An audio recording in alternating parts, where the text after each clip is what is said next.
Om Namo Narayana, Jai Swaminarayan, Namaste, welcome back. Today we are looking at chapters 29 and 30 in the Ramayana. Chapter 29 is called Sita Pleads with Rama. Hearing these words, Sita, who was made very sorrowful by Rama, with flowing tears from her eyes, told him slowly the following. All those difficulties that you mention against living in the forest, because to you who is virtuous accompany me with love, would fly away. O Rama, those deer, lions, elephants, tigers, sarabas, birds, shrimaras, and wild beasts wandering in the forest, seeing you, whom they have not seen before, would run away due to great fear arising within them. As per the instructions of my elders and teachers, I have to go to the forest along with you, and if I part with you, I would give up this life. O Rama, if I live in your company, even Indra with all his might will not be in a position to trouble me.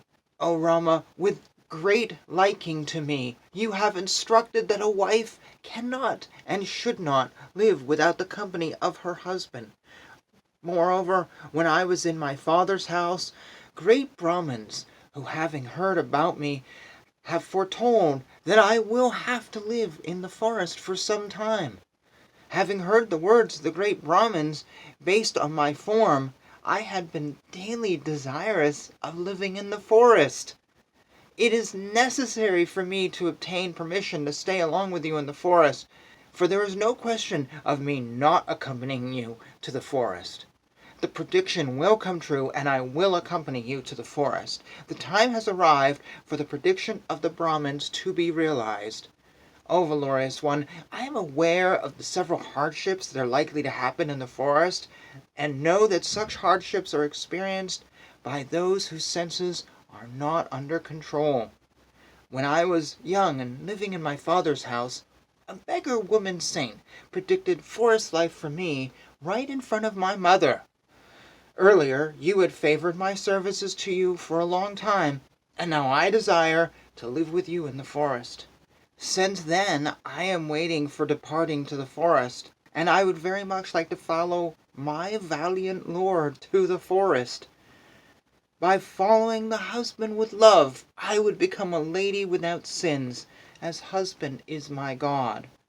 I have heard from pious and venerable Brahmins that I would live auspiciously with you even after death, for that woman who in this world is given by her father with an offering of water according to religious tradition belongs to her husband even after death.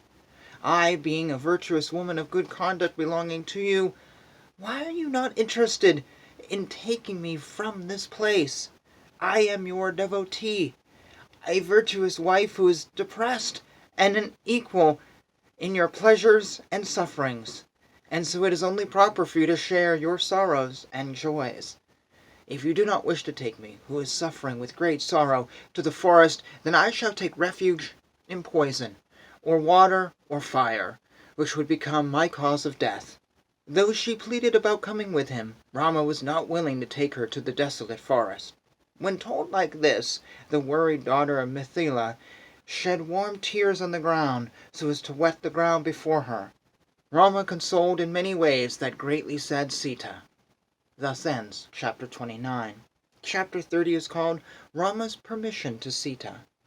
To Rama, who was trying to appease the daughter of Janaka regarding living in the forest, she spoke the following, addressing her husband. That Sita pleaded for a very noble demand to Rama, out of love for him, and then out of pride started blaming him. O Rama, I do not know what the king of Mithila, who was also a lord of Videha, thought of you, who are a woman in man's garb, before accepting you as a son-in-law. Alas, if the people say that there is no luster in Rama, who is like the sun god, it would be something told out of ignorance. You want to desert me, who does not have any refuge, out of sorrow and fear. Please tell me the reason for that.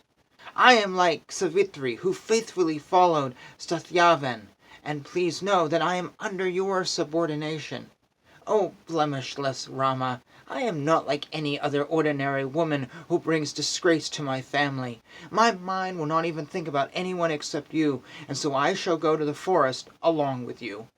I am your youthful wife who has been living under your control as a virtuous wife. Why are you interested in handing me over to someone else like an actor? O blemishless Rama, whose welfare are you speaking about? For whose sake are you preventing me from coming along with you, though I shall be subservient to you? You being my lord, do not merit to go to the forest without me. I would always be with you, whether to do penance in the forest or towards a journey to heaven. I would not feel even a little amount of discomfort on my way if I travel behind you, as I will it as a luxurious journey on a luxurious coach. With you on the way, the harsh thorny plants like kusha, sara, and ishika, as well as other trees, will be to me as soft as cotton or the skin of a black deer. O attractive one, the sand raised by the stormy wing would be considered as the dust of a sandal by me, and will not cause me harm. When I live in the middle of the forest and walk in the forest, I will lie down on the meadows of green grass, and I would not get more happiness than sleeping on the couch spread with carpets. Even if you bring a little quantity of leaves, roots, and fruits and give it to me, they would taste like nectar to me. There I will not think of my mother, father, nor home, while I enjoy the seasonal flowers and fruits of the forest. There you will not be able to see me bored, and so you would not become sad due to my activities, and I will not be a burden to you. Your company is like heaven to me, and being away from you is like hell, and so understand my love to you, and go with me to the forest. I am a determined lady bent upon going to the forest, and if you do not take me there, immediately I will drink poison, but I will not live with my enemies. O Lord, if you abandon me, there would be no life for me, who is sad, and so it would be better for me to die. I would not be in a position to tolerate sorrow, even for a moment, and how can I tolerate it for 14 years?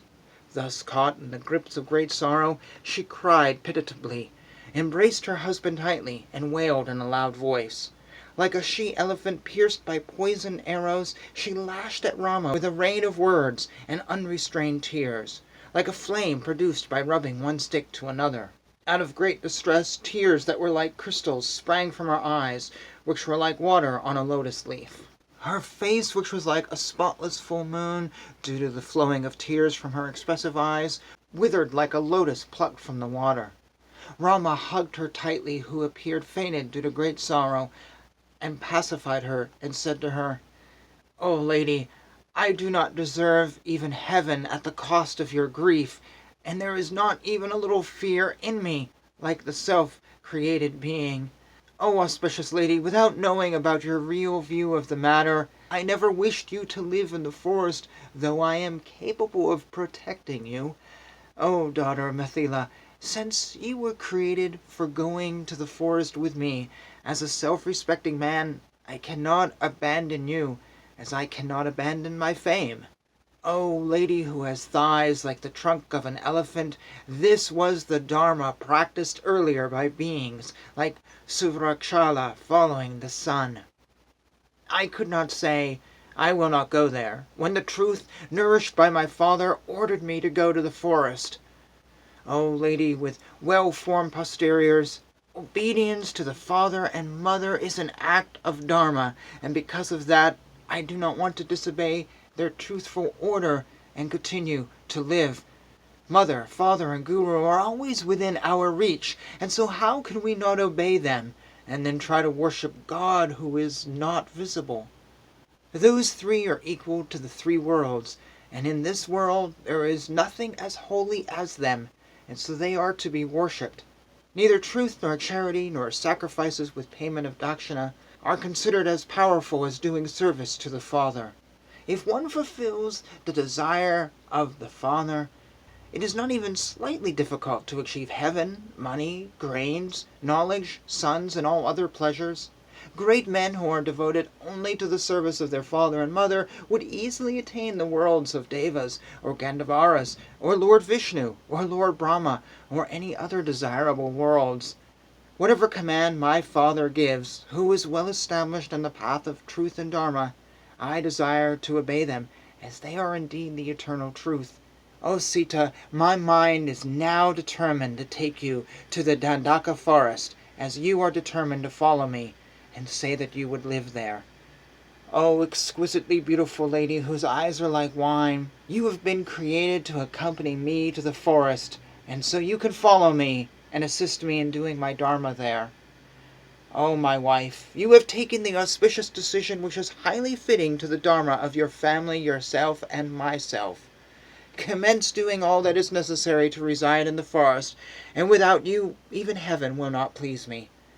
Give jewels to the Brahmins, and food to the beggars, and gifts to the needy persons. Do not delay, and do all this with great speed.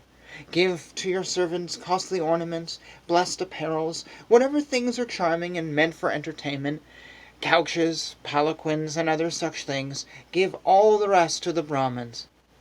That lady Sita, understanding that her husband was favorable for her departure to the forest, was greatly pleased, and started distributing her things. That famous one, having heard the words of her husband, had happiness completely filling her heart. That lady, with heart willing to give, started giving away her wealth and gems. Thus ends chapter 30.